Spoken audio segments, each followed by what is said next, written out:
Mr. Vice President, let me begin by congratulating you and the Bureau. India shows strong support for the work of the Council.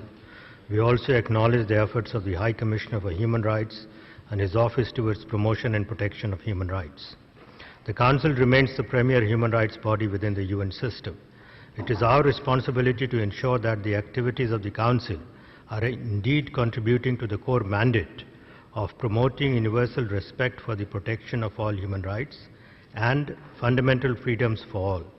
In this regard, a wider participation in the Council's deliberations is crucial for its success, and it is for this reason that India decided to contribute, apart from its usual contributions to the OHCHR, an additional sum of $50,000 for the participation of SIDS and LDCs in this session. We remain steadfast in our belief that promotion and protection of human rights can best be pursued through dialogue and cooperation. It is this belief that informs our approach to the Council's functioning. The 2030 Agenda for Sustainable Development is a charter for development that comes with common but differentiated responsibilities.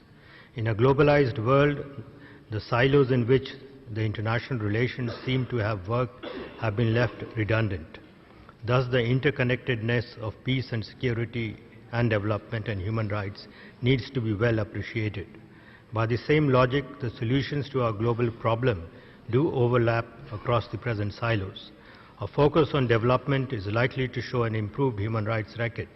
In this regard, the Council's decision to appoint a special rapporteur on the right to development is an initiative that we commend and support. Mr. President, members will recognize the irony of a nation that has established a well-earned reputation of being a global epicenter of terrorism, holding forth on human rights. Terrorism is the grossest violation of human rights. For the last 2 decades, the most wanted terrorists of the world have found succor and sustenance in Pakistan. The fundamental reason for disturbances in parts of Jammu and Kashmir in India is cross-border terrorism aided and abetted by Pakistan.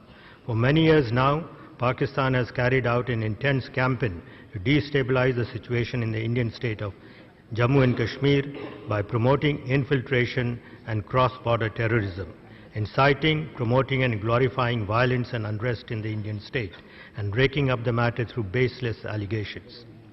Jammu and Kashmir is an integral part of India, and the situation there is our own internal matter. The central government and the democratically elected state government have led a system-wide effort last year to restore normalcy in the state in the wake of Pakistan-supported violent unrest. The robust and mature Indian democracy proved once again that it has sufficiently strong and adequate mechanisms to redress any internal difficulties, even if they are incited from outside.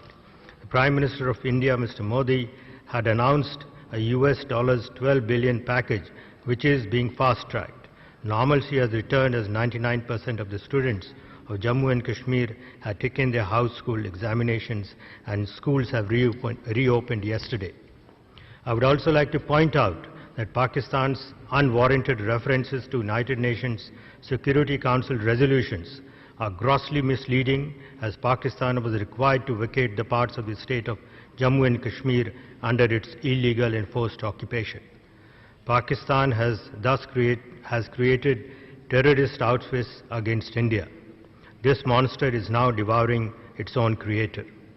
Mr. Vice President, as the world's largest democracy with a high degree of diversity, India remains committed to the idea of a just and equitable society. To conclude, India will continue to participate actively in the work of the Council with a view to enhancing its effectiveness, efficiency and responsiveness. Thank you very much, Mr. Vice President. Thank you very much for your statement, and I now